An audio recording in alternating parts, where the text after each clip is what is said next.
What's going on, everyone? Derek Blackman here. Just going to be playing a little bit of CupHead and getting destroyed, and simultaneously responding to one of Bering's live streams where he had with Thomas Smith. And I'm sure everybody knows who Thomas Smith is at this point. And I've actually been aware of him for quite a while, for a few years, because I'm actually a subscriber of Thomas and the Bible. And I think he was actually doing a series called Thomas and the Quran that I never really caught up with. And I was interested in whatever, but I kind of fell off a lot of podcasts, especially like Cognitive Dissonance and The Scathing Atheist, all of those atheist podcasts, because a lot of them just turned into atheism plus. You know, that where they disregarded or threw out the one ideology, and then they just adopted another one, which, like feminism and shit, and Black Lives Matter and all this stuff. And I'm like, what the hell is going on here? And so, basically, the reason why I'm responding to the live stream is because I was mentioned in it. I was mentioned in it because Bering, he sent me a DM a few days ago and said that he was going to talk to Thomas, and he wanted my opinion on something that Thomas said in the Sargon's in the interview at MythCon. And I'll just show you the clip I'll show you the clip. But what I did was, being Australian and being, I'm not a black guy, I'm a white guy. I wanted to get the opinion of an American black guy. So I reached out to my mate Derek Blackman. Do you know him? He goes by the name Some Black Guy on YouTube. So he is my friend. He's not just some black guy. Yeah. So some black guys, what you're telling me. Yeah, yeah. But I asked him his opinion. I'll read you what I asked him. So I said to him, the part at the end where he said black people are not equal to white people in his country. He obviously didn't mean it in a fuck black people, white power kind of way. He meant it in a, I'm a progressive guy and we should help the poor black people kind of way. What were your thoughts on that when you heard that? When I imagine myself in your shoes, my reaction would be, fuck off, cunt, don't fucking infantilize me. But I'm in Australia, and I'm not really familiar with your shoes. They're probably Air Jordans, lol. He wrote, that part pissed me off. He's a part of the mindset that thinks blacks in the US can't get their shit together without outside help and systemic racism. And systemic racism is almost exclusively why blacks are doing so poorly on average here. Not only does it ignore some of the core problems going on in the black community, it collectivizes us, which I absolutely can't stand. Infantilize is exactly what he and people entrenched in his ideology are doing, patting blacks and other minority groups on the head and saying, oh, poor you. At this point, things are pretty much on a level playing field for everyone. We all have the tools for success, pretty much comes down to willpower. We had a black president, there are black astronauts. Literally, the sky isn't the limit. And I wear chucks, you fucking idiot. Lol. The sky isn't the limit. That's a good line. So then Thomas, he responded. Basically, what I kind of expected him to say, that I'm sure he's talked to plenty of black people that gave him like different points of views, and they're saying like, oh, I'm oppressed, wah, wah, wah. And I think that it's kind of, it's kind of disingenuous because, and not only is it disingenuous, it's just lazy because it doesn't offer any solutions, just to say that, oh, everything's bad, it's all systemic racism, boo-hoo. And I'm like, okay, even if it is, do you think what's the solution now? Because at this point, things are pretty equal, like the Civil Rights Act and stuff like that really, it made it illegal to discriminate. So if you have a real problem, I think that there's solutions. There are better solutions than trying to be racist in return. Like, let's just discriminate towards white people or whatever. Or like say how you see that there are Asian Americans, like Indians, like, from India, that will claim to be minorities just so they can get into college, because it's like, oh, we need more black people, we need more this, we need more that. And sorry, doesn't matter if you worked extremely hard to get into this prestigious school. We just need more color in here just because. And all of a sudden, these people are lying just so they can go to fucking school. That's ridiculous. That's your guys' solution. It's not a solution. It's garbage. And so, Thomas asked a question for Bering and myself.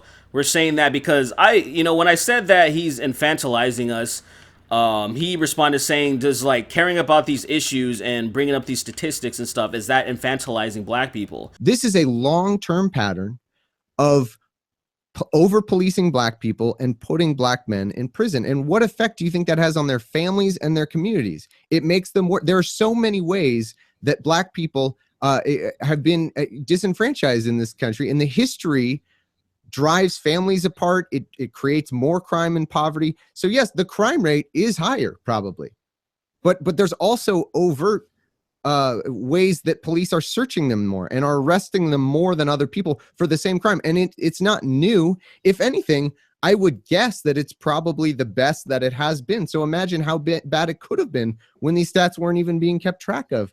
You know, like there's a long history of this happening. So I guess I want to ask you and maybe your friend, I just want to fix that problem. I want to do what I can to fix what is very certainly a problem in these stats that I'm giving you, and I can cite the studies, and if you want to dispute them, we can, but I want to solve that problem. In what way does that infantilize black people? And I don't think that is no, but it's just how you're treating us, how Thomas is treating us, how he's treating people like, you know, of color, where it's like we can't take responsibility for our own actions. You know, it's like we can't do this shit on our own. We can't pick ourselves up, you know. And I think that's bullshit, because I think if we actually cared enough as a community, if black people actually really cared about bettering themselves, I think we can do wonders. But I think the issue is that a lot of people in the black community simply don't care. Oh, sure, they do care about saying, yeah, things are bad for us, and what are you gonna do for us? But they're not interested in working harder to make things better for themselves. And that's the truth, man. Like that's just an absolute. It's one of those truths that it sucks. But I've lived in the black community. I know a lot of people from South Central Los Angeles in the hood. I used to live there, and there's a lot of issues there that has nothing to do with systemic racism. It's just stigmas and bullshit that people don't want to fix. They think that they're oppressed. They think that there's nothing they can do. So why even try? Let's just do drugs and do stupid shit because nobody's here to help us. And then I'm like, what the hell kind of mentality is that? You know, it's like, say, when you have that type of mentality, what's the point of trying? What's the point of trying to better yourself if you think that if you've already lost? And that's how a lot of black people feel, because you're telling them that. You're telling them that you lost, you're oppressed, you're victims. There's nothing you can do unless we help you specifically. So what's the point of trying until you guys do something about it? You know what I'm saying? And I think that is one of the most damaging things that's happening to the black community right now, is because they think that they can't pull themselves up. And I'm like, fuck that, man. They look at me, for example. I've dealt with all of the same stuff that other black people have been dealing with. You know, when they talk about being pulled over by the police. Yes, I've been pulled over a lot of times, but here's the thing. I've never gotten arrested, never gone to jail, because I've never done anything illegal. You understand? That's one of the most important things, is to not do illegal stuff. You know, when you don't do illegal things, you kind of you don't get fucked with. And a lot of times, even if people aren't doing something necessarily illegal, sometimes they aggravate, fuck. Sorry, a lot of times they you know, there's just a culture of, oh sweet, I kicked his ass. Hating cops is like the thing to do. There's like, all cops are bastards, all cops are pigs, and it's just like a terrible way to go, because we know that's not the case. There's a lot of terrible cops. I've actually talked about police brutality and excessive force a lot. But one thing that pisses me off is that there's a lot of people in the black community that want to act like it's only exclusive to black people. Like, cops are only shooting blacks, and we know they shoot whites too. And you want to say that they shoot blacks per capita, more per capita. I don't even want to talk about that issue. I want to talk about the issue of excessive force, which is just non-exclusive to minorities. Like, we can address that issue and not make it about fucking identity politics. And that's the type of crap that you guys just perpetuate. You guys help that stuff out. It's like, yeah, poor black people. And I'm like, no, because here's the thing. Even when we examine a lot of cases, and we examine a lot of people that are being searched, that are being thrown in jail, it's just like, yo, then they have to do better. They absolutely have to stop committing more crimes. They have to not ride dirty. They have to sell illegal things. Like, don't sell illegal stuff. Don't do anything that might get you in trouble. And if you do, just be completely complicit, because a lot of people want to act all hard and be like, fuck the police. And the police they don't want to hear your shit at all. They already have enough to deal with. How many people that they pull off like daily? They don't want to hear anybody's shit. They don't want to hear your excuses. They think everything you say is a lie because that they're so used to people lying to them. It's shitty, but that's just the reality. You know, like, it's one of those things where I think a lot of people never try to even walk in the shoes of a police officer and know how tough their job actually is. You know, there's a lot of shitty ones out there, absolutely. And that's why I said I've talked about excessive force and that the police need to do better. They need to hire better people. They need to train better, because sometimes, you know, they clear. It's just clear. It's obvious. But to act like that it's solely just systemic racism, or that it's just largely that, is just dishonest. Because we know, like I said, when you can be in the hood, and when you walk around in the hood and you're wearing the wrong colors and you can be killed, there's a fucking problem. There's a problem that we need to address, and we're not addressing those issues. We're just saying, oh, white people this and white people that, and I'm like, bro, like, why am I doing okay? Why am I sitting here playing a fucking video game, you know, for YouTube views? You know, why? How come I can do this? How come I'm staying out of jail? How come I've been pulled over multiple times and nothing's ever happened to me? You know what I'm saying? Like, we're not all the same. We're not, like, it's on an individual basis. We need to, like, start, like, say, not completely collectivizing black people and be like, oh, we're all the same, we're all disadvantaged, we're all this and that, because I would disagree with you, my brother would disagree with you, my brother that has, you know, he's in, you know, in the medical field with his master's and everything, got his grants, got everything he needed, he got his loans, like, he didn't, the things were handed to him, like, he's a smart motherfucker, and he worked his ass off, and I think he would be kind of, he wouldn't even feel good about having things just handed to him just because he's black. He wouldn't want that. And he doesn't want that to happen to other people either. But that's what you want. That's what a lot of these people, these progressive liberals want. They're like, everything's so bad, we just need to give them more handouts, and we need to block white people from taking the jobs and all of this stuff. And I'm like, that's not a real solution, man. That's what Sargon was saying, that's what Baron was saying, and that's what I'm saying, a black guy, that being racist, you know, is not fighting racism with racism is not the solution. If that is your solution, then something is wrong.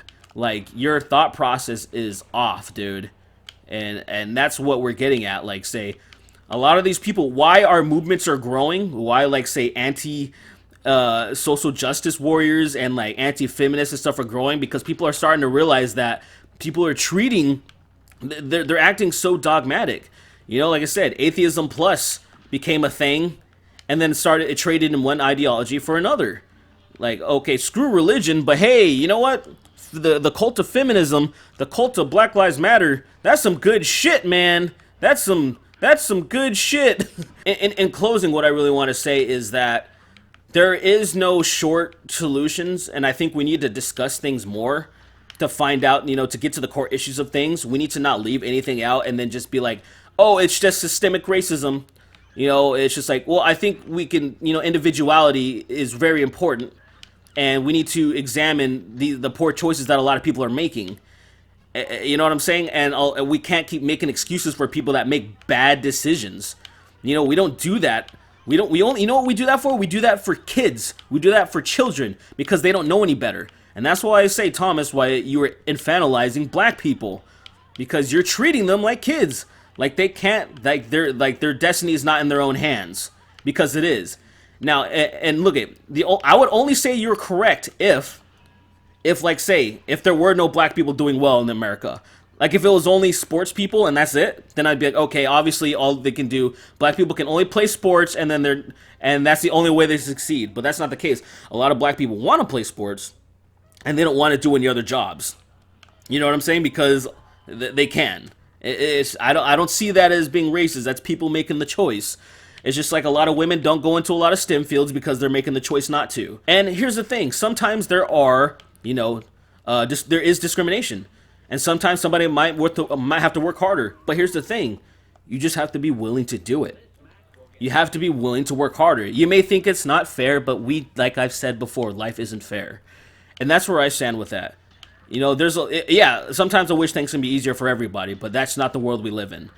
I think that we are very grateful, and I'm very grateful for living in the United States, because I could be living somewhere else where I'm completely fucked.